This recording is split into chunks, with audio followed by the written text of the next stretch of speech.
Students, RCC के next lecture में सभी का स्वागत है। इस लेक्चर में हम लोग पढ़ेंगे डबली रिइंफोर्स्ड बीम की जो भी एनालिसिस है उसका न्यूमेरिकल पढ़ेंगे। जैसे कि आपको न्यूट्रल एक्सिस निकालना है ना, ANA CNA XA और XC निकालना है, या मोमेंट ऑफ रेजिस्टेंस निकालना है। ठीक है, तो कैसे निकालते हैं इसका हम लोग थ्योरी पढ़ चुके हैं, कॉन्सेप्ट पढ़ चुके हैं। अब इस पर एग्जाम्पल एक न्यूमेरिकल करते हैं, देखते हैं कि कैसे सॉल्व होगा, है ना, प्रॉब्लम कैसे सॉल्व होगी। एक न्यूमेरिकल दिया हुआ है, कोई भी एग्जांपल एक ले लेते हैं। एक न्यूमेरिकल है, न्यूमेरिकल कह रहा है कि एक डबली रिइंफोर्स्ड बीम है, ठीक, डबली रिइंफोर्स्ड बीम सेक्शन है, ठीक है। आपको उसमें दिया है AST और ASC। AST दिया है, ये 3 बार दिया हुआ है, ठीक, और ASC में दिया 4 बार, मतलब ये दिया हुआ है 4 बार दिया हुआ है 25 mm का, और 3 बार दिया हुआ है 20 mm का। ठीक है, क्लियर। जो न्यूट्रल एक्सिस है वो कहीं यहाँ से जाएगी, है ना, न्यूट्रल एक्सिस कहीं यहाँ से जाएगी, ठीक। अब बात ये आई कि इसकी विड्थ क्या दिया है, विड्थ दिया है 350 mm, ठीक। इफेक्टिव डेप्थ मतलब यहाँ से यहाँ तक ये दिया है 650 mm, ठीक। बोला जा रहा है कि M20, है ना, M20, देखिए M20 and FE 415, use M20 and FE 415 and calculate the moment of resistance, calculate the moment of resistance, ठीक। मोमेंट ऑफ रेजिस्टेंस कैलकुलेट करना है। स्मॉल d की वैल्यू दिया है 650 mm, ये आप देख ही रहे हो, ये आपका स्मॉल d है, ठीक। b इक्वल्स टू दिया है 350 mm, ठीक, ये दिया हुआ, ठीक है। AST ये AST है, इस टेंशन जोन यहाँ पे होता है, ये टेंशन जोन होता है, ये कंप्रेशन जोन होता है। AST इक्वल्स टू दिया 3 × π/4 20 के स्क्वायर, निकाल लेते हो आप इससे, ठीक। ये क्या दिया, area of steel in compression ASC, तो ASC दिया हुआ है। पहले हम लोग गिवन डेटा लिख लिया करते हैं ना, पहले हम गिवन डेटा लिख लेंगे, ठीक। चाहे जिस सब्जेक्ट का न्यूमेरिकल सॉल्व करना हो, गिवन डेटा लिख लीजिए, आपको दिया क्या क्या है, उसे क्या दिमाग में आ जाएगा कि दिया क्या क्या, निकालना क्या है, तो उससे आसानी हो जाती, ठीक है। तो ASC दिया है 4 × π/4 × 25 का स्क्वायर, ठीक है। ये आपको डब्ल्यू बीम दिया हुआ है। जब डब्ल्यू बीम दिया हुआ है तो आपको क्या करना है, इसकी न्यूट्रल एक्सिस कुछ बनेगी ऐसे, ठीक, बनेगी ऐसा कुछ न्यूट्रल एक्सिस बनेगी, ओके। अब ये न्यूट्रल एक्सिस बन रही है, आपको पता है यहाँ पे कुछ ऐसे भी बनेगा, ये आपका C1 होगा, ये आपका C2 होगा। क्यों? क्योंकि अभी हमें नहीं पता है कि अंडर रिइंफोर्स्ड सेक्शन है या ओवर रिइंफोर्स्ड सेक्शन है। C1 बराबर क्या होगा, C2 इक्वल्स टू क्या होगा, ये T इक्वल्स टू क्या होगा, सिग्मा ST होगा या नहीं होगा, तो इसको T/m लिखते हैं, है ना। यही तो हम लोग लिखते चले आ रहे हैं। यहाँ से यहाँ तक आपका क्या होता है, DC होता है, ठीक। ये आपका XA होता है ना, ठीक है। यहाँ से यहाँ तक आपका XA होता है, ठीक। अब बात ये आई कि ये कितना होता है ना, ये टोटल D है, ये XA है, तो ये क्या हुआ, D - XA। ये हम लोग पढ़ चुके हैं एनालिसिस में, हम लोगों ने सारी चीज़ें पढ़ रखी हैं, ठीक, ओके। एनालिसिस में हम लोगों ने सारी चीज़ें पढ़ रखी हैं, ठीक, ओके। और ये क्या होगा आपका, है ना, ये टोटल यहाँ से यहाँ तक D है, ये निकल जाएगा, तो C2 से लेके यहाँ तक का, है ना, ये क्या होगा, D - DC होगा, ठीक। इसकी अभी आगे जरूरत पड़ेगी मोमेंट ऑफ रेजिस्टेंस निकालने के लिए, ठीक है। जब पूरा ये लेंगे तो x - 3 हो जाएगा, D- तो वो समझ में आएगा। चलो ठीक, देखते हैं कैसे होता है। सेम जैसे सिंगली में हम लोग करते थे वैसे ही करेंगे, बस हाँ ये है कि पहले AST आपके निकलेगा, ये क्या होगा 3 × π/4 है ना, 20 का स्क्वायर 20 × 20 कर लेते हैं, चाहे तो आप कैलसी से कैलकुलेट कर लीजिए इसको, कितना आएगा ये, है ना, 4 5 जो 20, ठीक, तो ये आएगा 20 × 5 100 300 पाई, ठीक है, mm², ठीक, ये आ गया AST, ओके। ASC क्या आएगा, 4 4 कैंसिल हो जाएगा, आएगा 625 पाई mm², ये आ गया ASC, ठीक, यूज होगा आगे। तो स्टेप फर्स्ट क्या कहता है, स्टेप फर्स्ट कहता है कि आपको क्या निकालना है, ANA मीन्स क्या निकालना है, XA निकालना है, ठीक है। XA निकालने के लिए आपको पता है कि यहाँ का एरिया हम लोग कैसे लिखते थे, याद है, यहाँ का एरिया इसको हम क्या लिखते थे, M × AST। यहाँ के एरिया को हम लोग क्या लिखते थे, कुछ याद है किसी को, 1.5 M-1 × ASC, यही एरिया आता था, 1.5 M-1 × ASC, ये एरिया आता था, ठीक है। निकालते हैं, क्या होता है, क्या होता है भाई, XA आएगा B, है ना, आपकी विड्थ B × XA/2, ये आप अच्छे जानते हैं, है ना, XA × XA/2 plus area × neutral axis से CG तक की distance plus 1.5 M-1 × AC।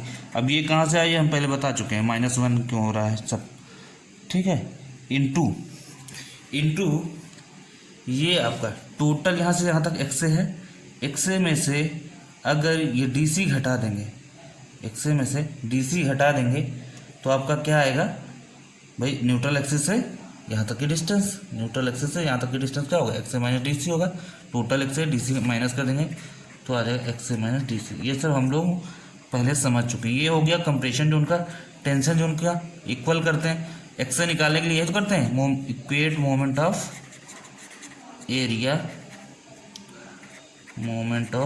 Area, बार बार लिखना ना पड़े, ठीक, किसका कंप्रेशन और टेंशन जोन का, ठीक है, मोमेंट ऑफ एरिया इक्वल करते हैं, M × AST × D - XA, M × AST यहाँ का एरिया हो गया × D - XA, न्यूट्रल एक्सिस से यहाँ तक की दूरी, ठीक।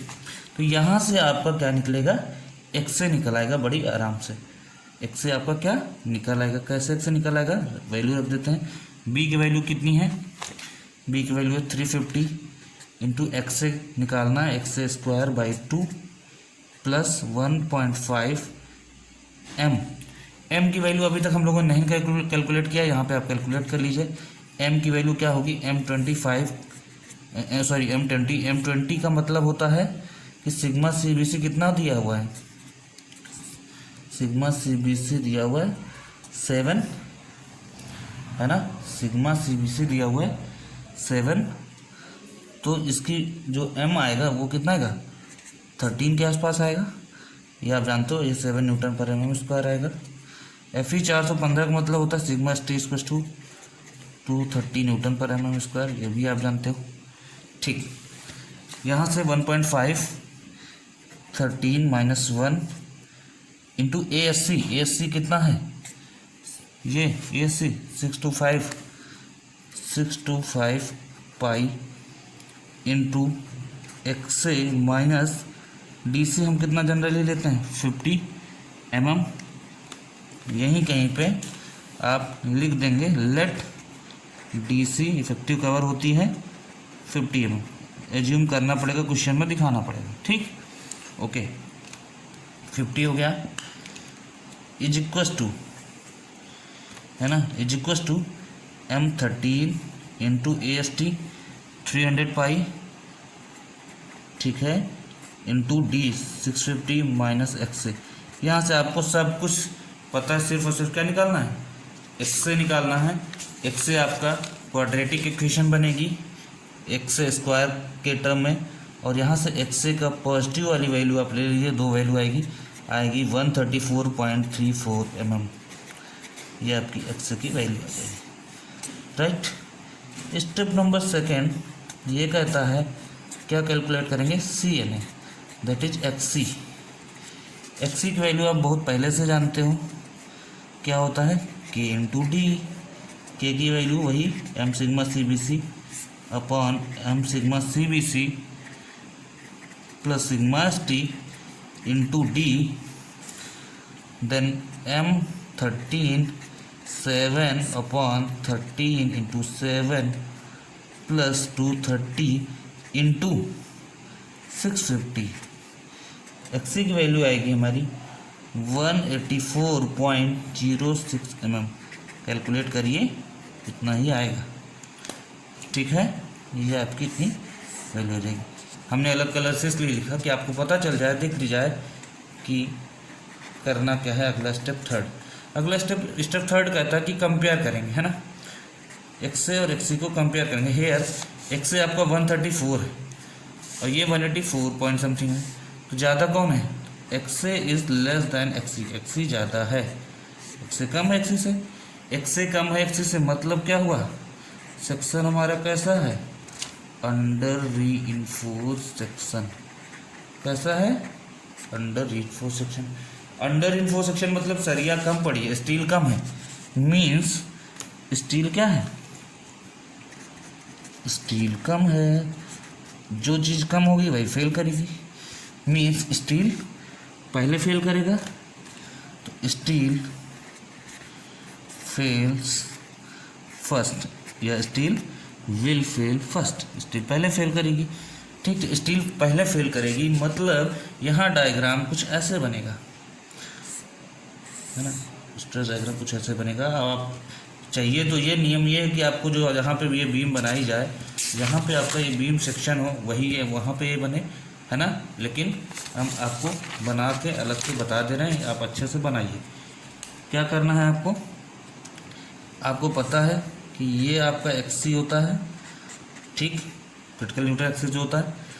अब बताइए आपका स्टील यहाँ होता है नीचे, यहाँ कंक्रीट यहाँ से यहाँ चल रहा है, सिग्मा सी बी सी अभी पहुँचा ही नहीं, कुछ C1 वैल्यू तक ही पहुँच पाया, तब तक पता चला कि स्टील फेल हो चुकी है। मतलब स्टील पूरी क्या हुआ, स्टील ने पूरी स्ट्रेंथ कवर कर ली। Sigma S T by M होगा, ना कि टी बाई एम होगा, क्योंकि उसने पूरी टी इक्वल टू क्या हो गया यहाँ पे, सिग्मा एस टी, पूरी स्ट्रेंथ कवर कर ली, ठीक। तो आपका जो बनेगा वो एरिया कवर होगा, वो एरिया कुछ ये कवर होगा, दिस,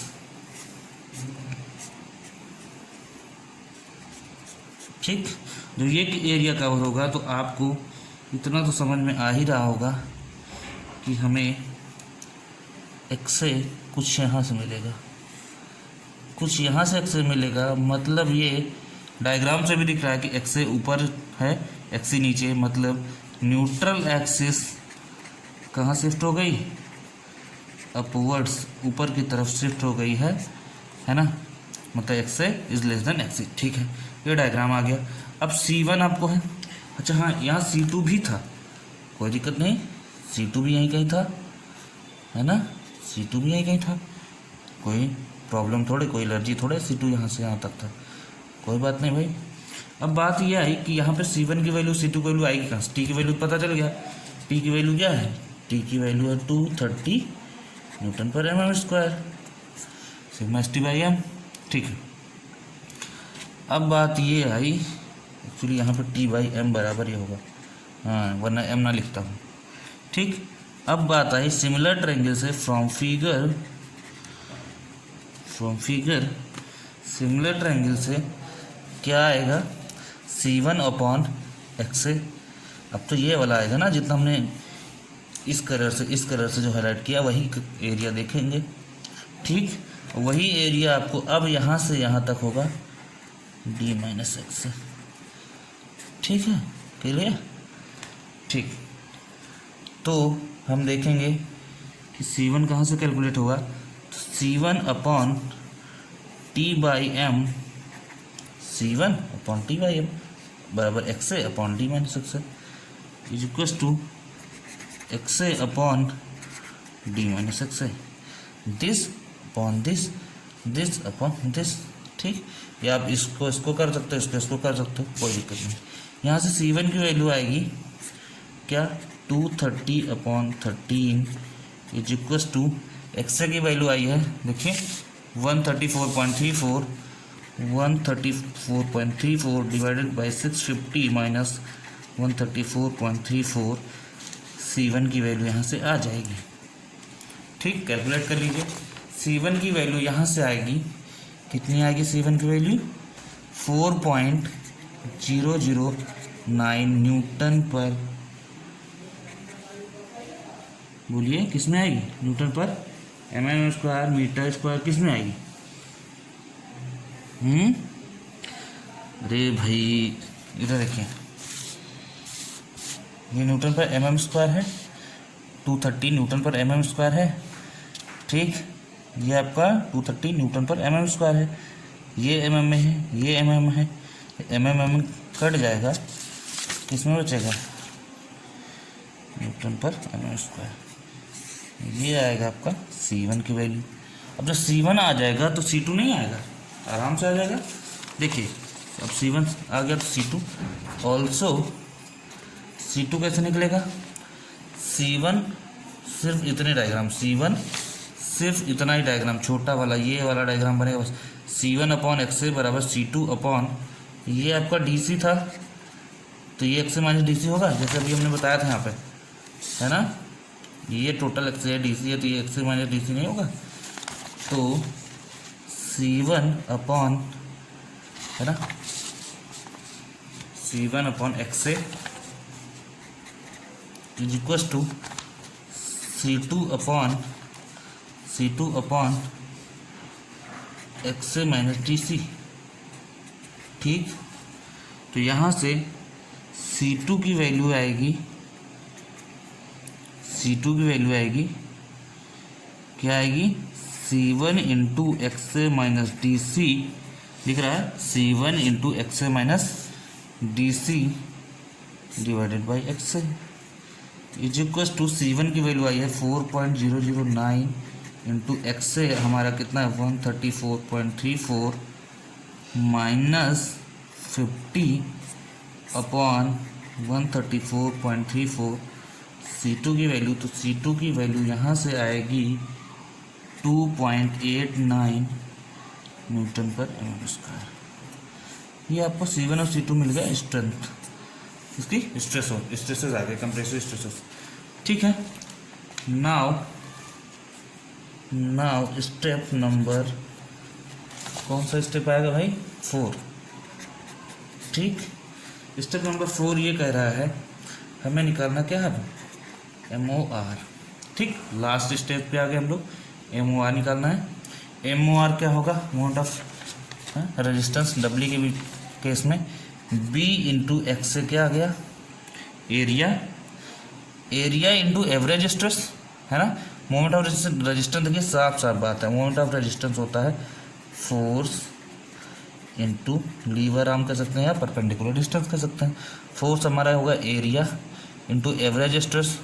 ठीक, अब पहले देखिए, पहले इस वाले को लेंगे। ठीक, पहले C1 से देखेंगे कितना, इस भाई यहाँ वाला आएगा, दिस F1, ठीक है, देन F2, F1 इंटू यहाँ से यहाँ तक लीवर आर्म, F2 इंटू ये लीवर आर्म, और यहाँ क्या होगा, FT होगा अगर इधर से चलेंगे तो ठीक है, क्या करते हैं हम लोग, B इंटू एक्स से एरिया आ गया इंटू C1 प्लस यहाँ C1 स्ट्रेस, यहाँ 0, तो एवरेज स्ट्रेस आएगा C1 प्लस 0/2, ठीक है, इंटू लीवर आर्म क्या होगा, टोटल हमारा D है यहाँ से यहाँ तक, D में से हमने बताया था आपको एनालिसिस के टाइम ही कि जो हमारा ट्रायंगल होता है उस केस में ये अगर पूरा x से है तो यहाँ से यहाँ तक होता है x/3। ठीक, तो पूरा D था, D माइनस x/3, इतना घट जाएगा, बाकी आ जाएगा, तो D माइनस x/3 प्लस ये तो C1 की वजह से हुआ, है ना, इसकी वजह से C2 की वजह से जो डब्ल्यू बीम है यहाँ भी सरिया पड़ी हुई है, तो इसकी वजह से होगा 1.5 M-1 AC, ये एरिया हुआ, इनटू एवरेज स्ट्रेस। C2 अकेले लेते हैं, C2 प्लस 0 नहीं लेते, हमने बताया था डब्ल्यू में। तो C2 ठीक इनटू D माइनस DC। इधर देखिए ये लीवर आर्म जो भी हमने निकाला था D माइनस DC, यहाँ से लेंगे C2 से, ठीक है।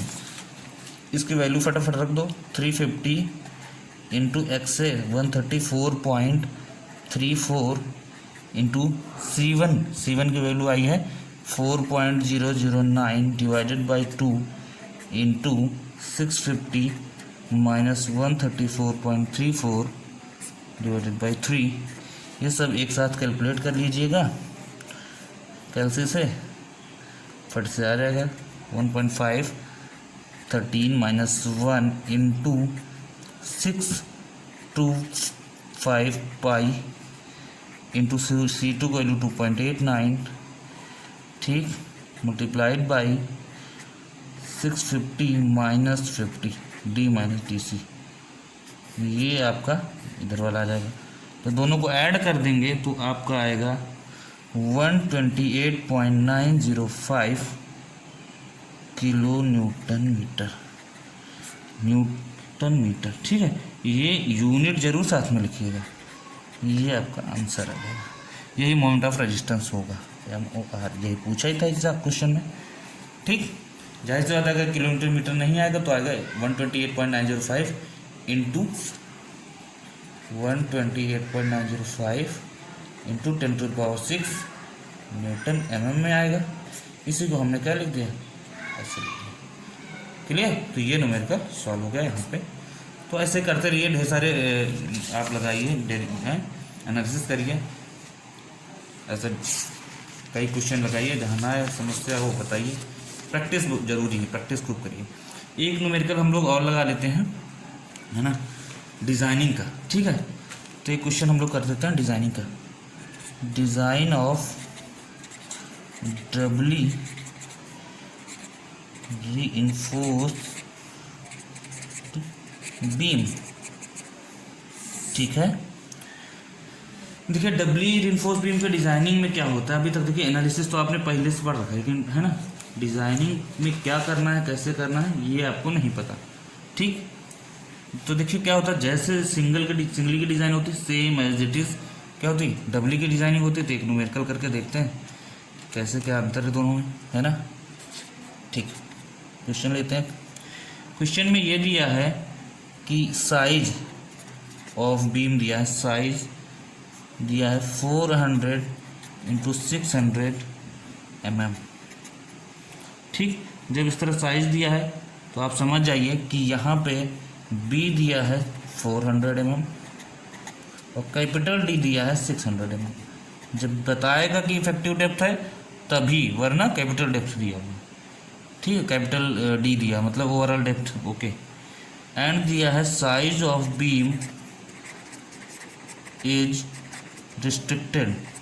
आपको पता है जब size of beam is restricted हो तो वहाँ क्या होता है, डब्ल्यू बीम की ज़रूरत पड़ती है, डब्ल्यू बीम की डिज़ाइनिंग होती है, ठीक है, ओके। इफेक्टिव लेंथ दिया है 7 मीटर 7 मीटर। लाइव लोड दिया है 40 किलो न्यूटन पर मीटर, ठीक। बोल रहा है यूज M25 एंड Fe415, ठीक, डिज़ाइन द बीम, ओके। करते हैं बीम डिज़ाइन। अब इसमें size of beam is restricted दिया है, संभावना तो है कि डब्ल्यू होगी, हाँ डब्ल्यू बीम होगी, लेकिन क्या करना है, पहले पता करना है कि डब्ल्यू बीम है कि नहीं, ठीक है। और डिज़ाइन करेंगे भी तो डिज़ाइनिंग में, डब्ल्यू बीम के डिज़ाइनिंग में मैं पहले से सब क्लियर बता दे रहा हूँ कि यहाँ पे करना क्या होता है ना। यहाँ पे क्या करना होता है, सबसे पहला काम एक चीज़ होता है ये पता करना कि मोमेंट ऑफ रेजिस्टेंस और बेंडिंग मोमेंट जो हम लोड की वजह से निकालेंगे, मैक्सिमम बेंडिंग मोमेंट, इन दोनों का क्या कॉन्सेप्ट होता है, ज़्यादा होता है या बड़ा होता है। एम ओ आर अगर greater than bending moment of maximum होगा तो जाहिर सी बात है जितना बेंडिंग मोमेंट आ रहा है मोमेंट ऑफ रेजिस्टेंस उतना ज़्यादा, मतलब कि आपके ऊपर कोई लोड कितना लगा रहा है वो आप उससे ज़्यादा रजिस्ट कर ले रहे हो। तो वेरी गुड, बढ़िया है, कोई दिक्कत नहीं है ना, तब ज़रूरत ही नहीं पड़ेगी, एक्स्ट्रा बेंडिंग मोमेंट कहीं का ऑप्शन ही नहीं आएगा। लेकिन अगर moment of resistance is less than bending moment of maximum bending moment, मतलब यहाँ पे जितना हमारा बीम मोमेंट रजिस्ट कर पा रही है उससे ज़्यादा तो हमारा लोड बेसिस बेंडिंग मोमेंट आ रहा है, तो वहाँ पे हम निकालते हैं क्या, बेंडिंग मोमेंट एक्स्ट्रा। वो क्या आता है, एक्स्ट्रा बेंडिंग मोमेंट क्या आएगा, एक्स्ट्रा बेंडिंग मोमेंट क्या आएगा, एक्स्ट्रा बेंडिंग मोमेंट आता है बेंडिंग मोमेंट मैक्सिमम जो आएगा वो माइनस MOR। अब मान लीजिए आप जो है 50 किलो न्यूटन लोड झेल सकते हैं, ठीक, वो 80 दिया जा रहा है तो आप 50 ही तो झेल पाओगे, एक्स्ट्रा कितना हुआ 30 है ना, तो 30 नहीं झेल पाओगे, तो वही एक्स्ट्रा निकालेंगे, ठीक।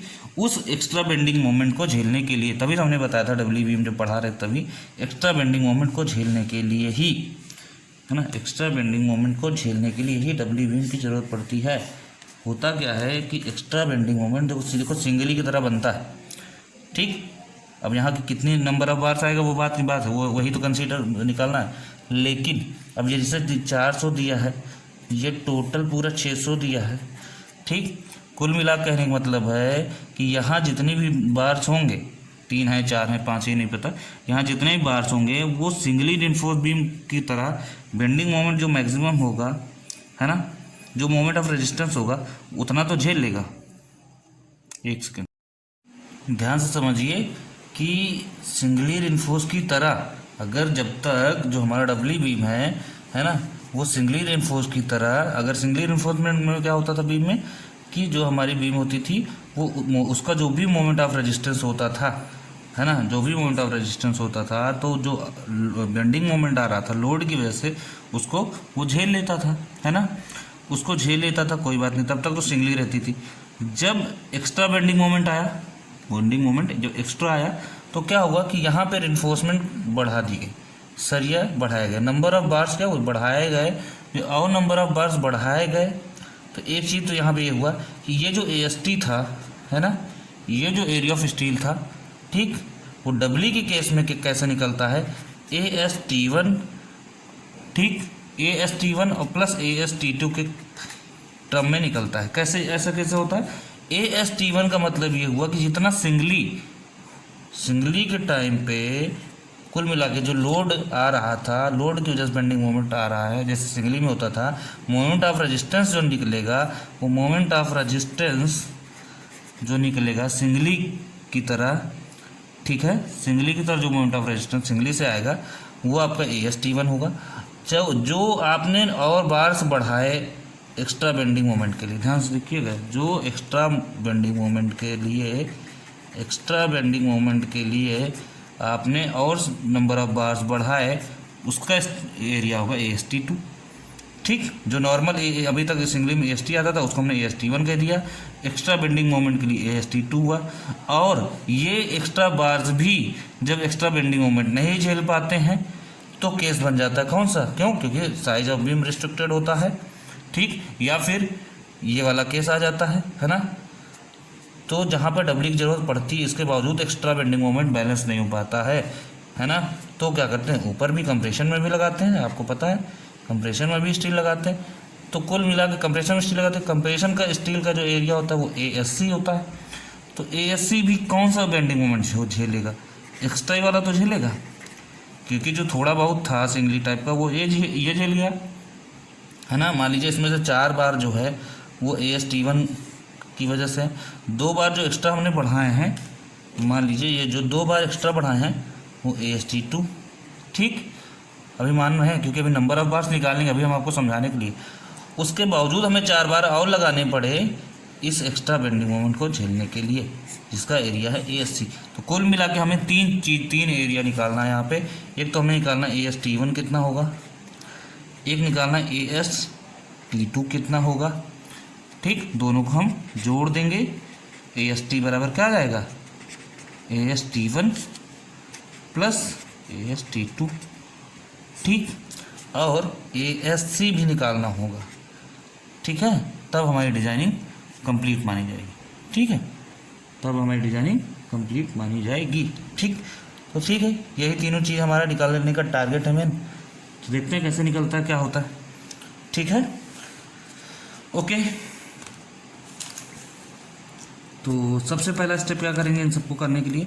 सबसे पहला स्टेप हमारा होगा स्टेप नंबर फर्स्ट वो होगा, क्या करते हैं हम लोग सबसे पहले डिजाइनिंग के केस में? देखो लाइव लोड दिया हुआ हमें, तो डेड लोड निकालना है। डेड लोड है ना, DL बोल देते हैं, 25 इंटू बी इंटू डी। ठीक, तो 25 इंटू बी हमारा कितना दिया है, ये देखिए, बी बराबर 400, डी इसको 600 है। मतलब अगर मीटर में रखेंगे तो 0.4 इंटू 0.6। ठीक है, 0.4 इंटू 0.6, जब इसको आप मल्टीप्लाई करोगे तो आपका आएगा 6 किलो न्यूटन पर मीटर। ठीक, total load, so total load क्या आएगा, W इज टू क्या होता है, dead load plus live load.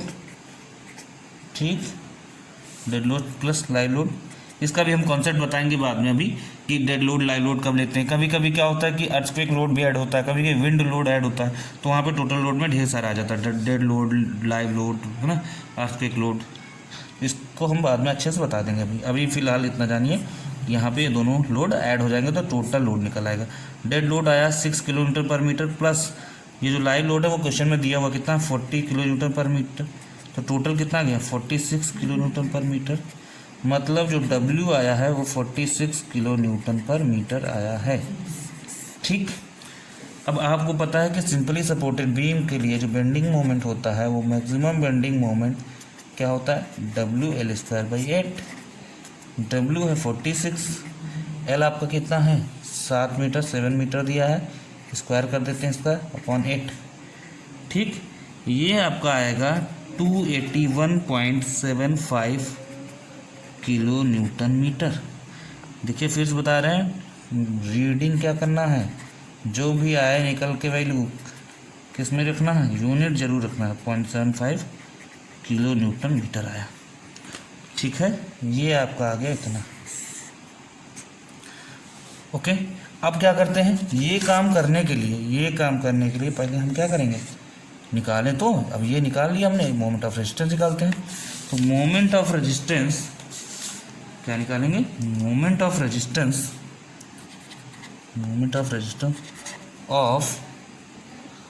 Of singly reinforced beam क्या आएगा भाई, कंफर्म तो है या नहीं अभी कि क्या है आपका, सिंगली है कि डबली है, जब ये पता चलेगा तभी तो पता चलेगा।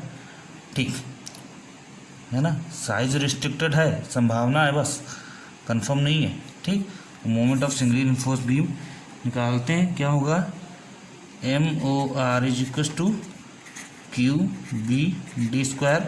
क्यों लिख दिया QBD², ये तो बैलेंस सेक्शन का होता है। हाँ, सिंगली रीइंफोर्स्ड बीम का जब डिजाइनिंग करते हैं तो MOR कैसे निकालते हैं, QBD² के हिसाब से निकालते हैं भाई। ठीक है, Q = क्या होता है, ½ CJK × BD²। ठीक है, ½ CJK क्या होगा, ½ C की वैल्यू, C की वैल्यू कितना है भाई, M25 दिया है, M25, C की वैल्यू क्या होगी, 8.5 न्यूटन पर mm²। याद आया कुछ? ठीक, 8.5।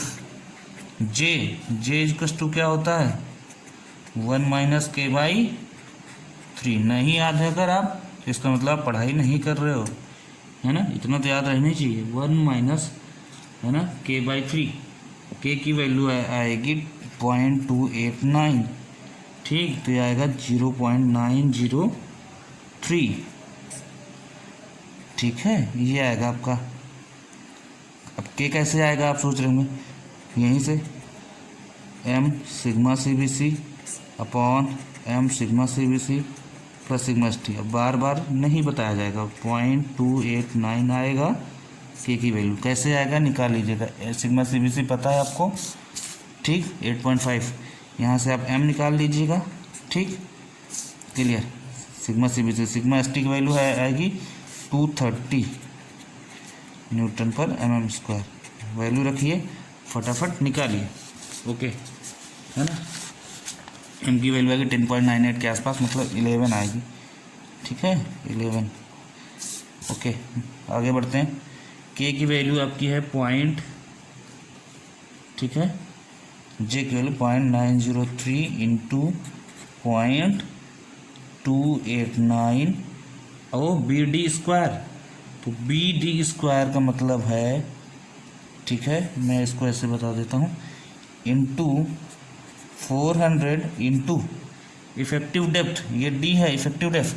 आपको पता है कि यहाँ पे कैपिटल डेप्थ दिया है 600, तो स्मॉल डी इफेक्टिव डेप्थ क्या होगा, 600 माइनस 50 इक्वल्स टू 550 mm।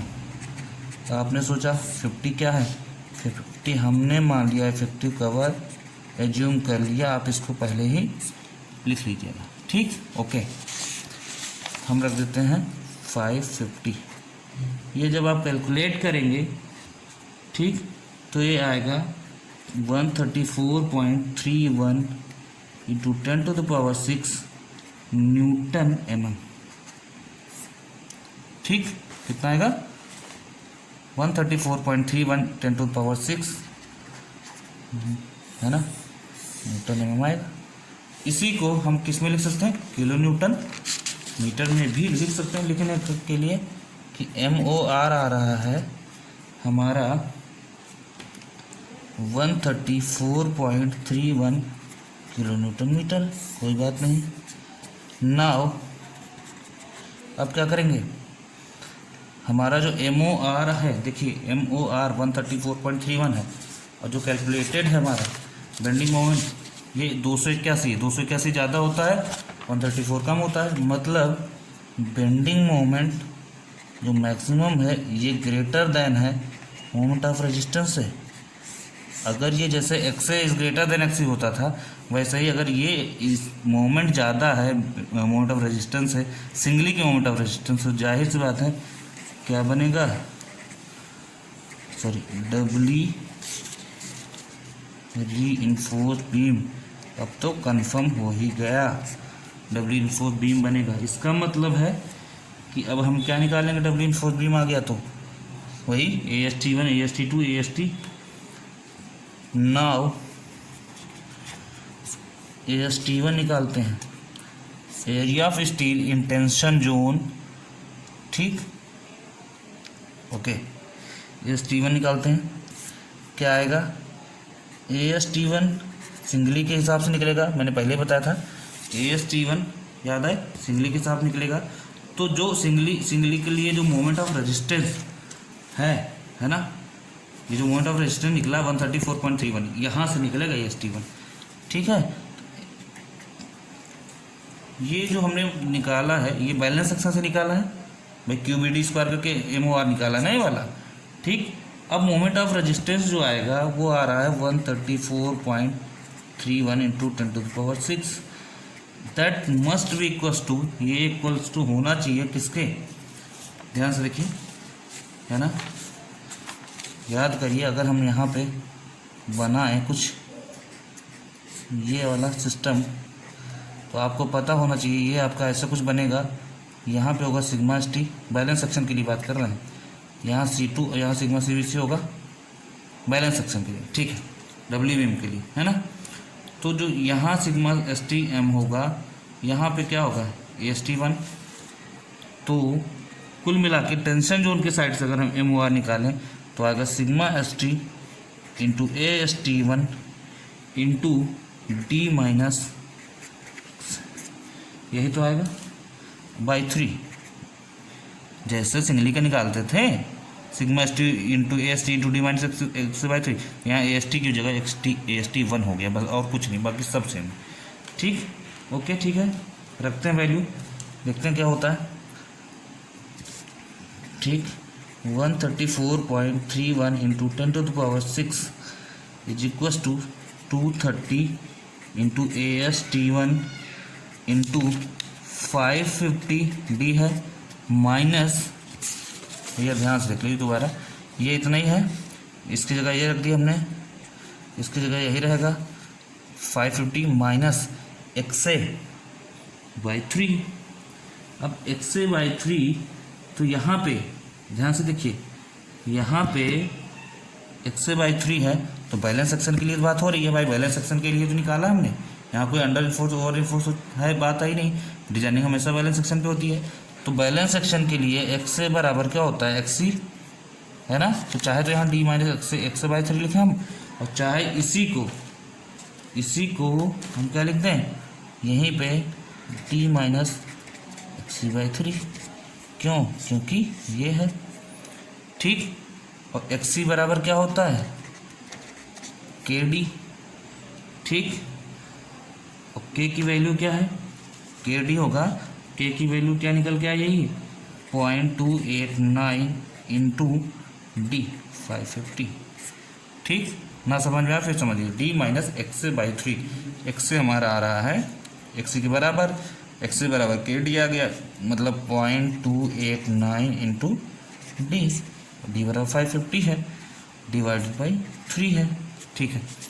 इतना करेंगे तो हमारा AST1 आएगा, यहाँ से AST1 आएगा 1174.8 mm², ठीक। क्लियर, एक तो हमारा आ गया, ठीक, एक हमारा आ गया। अब बात ये आई कि अब क्या करें, नाउ AST2 कैसे निकले, ठीक। AST2 हमने बताया था किसके लिए होगा, बेंडिंग मोमेंट एक्स्ट्रा के लिए। और बेंडिंग मोमेंट एक्स्ट्रा क्या होगा आप जानते हैं, निकाला भी था हमने। बेंडिंग मोमेंट एक्स्ट्रा क्या निकल के आएगा भाई, अरे यही महाराज, कहाँ गया ये, बेंडिंग मोमेंट मैक्सिमम है ना, bending moment maximum minus moment of resistance, ठीक। करते हैं और देखते हैं कितना आएगा। बेंडिंग मोमेंट मैक्सिमम क्या आया था, ये देखिए 281.75, ठीक। 281.75 माइनस 134 दिख रहा है, 134.31 किलोमीटर मीटर, ये भी किलोमीटर मीटर, ये भी कोई दिक्कत नहीं।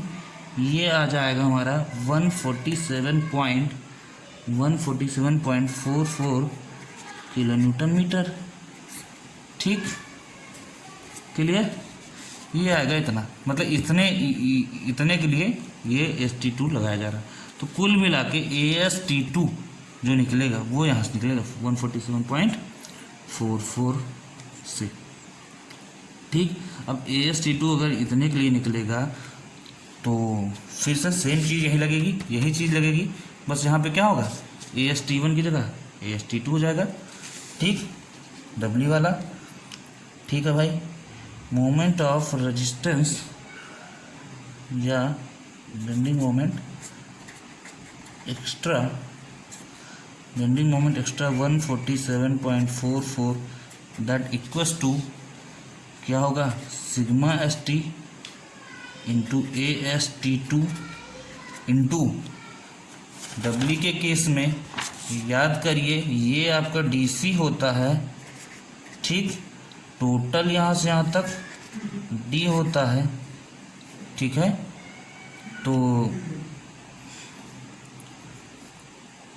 तो क्या होगा, AST2 into D minus DC आपका क्या हो जाएगा, D माइनस DC आपका क्या हो जाएगा, लीवर आर्म। और जैसे मैंने अभी समझाया था आपको, ध्यान से देखिए, जैसे मैंने अभी समझाया था आपको, AST1 इसके वजह से, AST2 यहाँ से नंबर बढ़ेगा, लेकिन AST2 ये जो निकलेगा वो सिर्फ इसके लिए निकलेगा, किसकी वजह से, जब ऊपर सरिया लगाएंगे तब W की वजह से। W की वजह से क्यों लगेगा, तभी तो हम एक्स्ट्रा के लिए निकाल रहे हैं AST2। क्यों निकालेंगे, पहले इसको निकाल लेते हैं, फिर हम आपको और अच्छे से बता देते हैं, है ना। 147.44 इंटू 10⁶, ये जरूर लगाइए, ठीक। इज इक्वल्स टू न्यूटन में करना पड़ेगा ना, 230 इंटू AST2 इंटू डी कितना है 550 माइनस 50 DC आप कितना लेंगे 50 लेना पड़ेगा। ठीक है, DC एज्यूम नहीं किया कहीं, कर लेते हैं assume DC is equal to 50 mm। ठीक, ओके। यहाँ से आएगा AST2 आएगा आपका 1283 mm²। ठीक, नाउ टोटल AST क्या आएगा, टोटल AST आएगा AST1 प्लस AST2, तो कितना आएगा, AST1 कितना था 1174.8 प्लस 1283 इज इक्वल टू कितना आएगा भाई 2457.8 mm²। ये आपका आ गया total AST, area of steel. Now ASC, area of steel in compression zone. ध्यान से देखिए, तो डब्ल्यू होगा तो area of steel in compression zone भी निकलेगा, वो भी किसके लिए, बेंडिंग मोमेंट एक्स्ट्रा की वजह से। ठीक, जो कि कितना था 147.44 इंटू 10⁻⁶। ठीक, न्यूटन mm के लिए। Clear, okay. तो देखा जाए तो होता क्या है बेंडिंग मोमेंट, है ना, ASC की वजह से, इसकी वजह से बेंडिंग मोमेंट, सिर्फ इसकी वजह से, तो इसकी वजह से बेंडिंग मोमेंट आएगा तो क्या आएगा, सिर्फ इसकी वजह से बेंडिंग मोमेंट आएगा तो क्या आएगा, फोर्स क्या होता है, एरिया इंटू एरिया, ऊपर ऐसा ही तो आता है कंप्रेशन जोन में, into ASC area into stress, है ना, एरिया इंटू स्ट्रेस C2 है इंटू D माइनस DC। ठीक, जैसे पिछले न्यूमेरिकल में, जैसे पिछले सवाल में हम लोग जब पिछला न्यूमेरिकल कर रहे थे, एक मिनट आपको दिखाता हूँ, जैसे पिछला ये वाला जो अभी जस्ट पिछले वाला न्यूमेरिकल किया था इसी वीडियो में, तो आपने देखा होगा ये आया था इतना, सिर्फ ये। ठीक, मोमेंट ऑफ रेजिस्टेंस हम लोगों ने जब निकाला था तो क्या आया था पिछले वाले न्यूमेरिकल में, है ना, यही तो आया था, है ना, 1.5 m-1, ये इतना ऐड हो गया था, तो इतना रहेगा। ठीक है, इतना रहेगा। ठीक, और ये किसके बराबर रहेगा 147.44 इंटू 10⁻⁶। ठीक है, ओके। अब बात ये आती है कि C2 की वैल्यू कहाँ से आएगी, तो देखिए 1.5 है ना, m की वैल्यू कितना आ रहा था 11 माइनस 1, एरिया ऑफ स्टील निकालना है in compression zone into C2 into D की वैल्यू है 550 minus 50 is equal to 147.44 into 10⁻⁶। किसी तरह C2 की वैल्यू पता चल जाए, रख दिया जाए, SC आ जाएगा। अब बता दी C2 की वैल्यू आएगी कहाँ से, तो सिंपल सी बात है, वही C1 है ना अपॉन यहाँ पे XA नहीं XC होगा, क्योंकि यहाँ बैलेंस सेक्शन की बात की जा रही।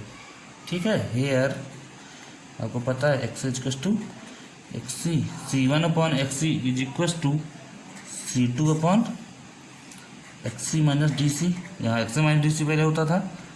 ठीक, C1 यहाँ पे क्या है, C1 यहाँ पे सिग्मा CBC के बराबर है। ठीक, दैट इज 8.5 अपॉन XC, है ना, अपॉन XC। ठीक, XC equal to KD, K की वैल्यू है 0.289, है ना, कितना आ रहा था 0.28 हाँ 9। ठीक है, इंटू डी हमारा है 550।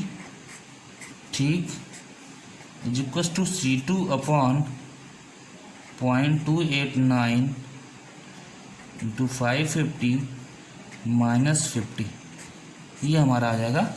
ठीक, यहाँ से C2 आएगा, देख लीजिएगा सॉल्व करके, C2 वैल्यू आएगी यहाँ पे 5.83 न्यूटन पर mm²। ठीक है, ये इतना आ जाएगा। तो इतना आ जाएगा आपका C2। यही C2 की वैल्यू उठा के कहाँ रखेंगे आप, इसमें रख दीजिए।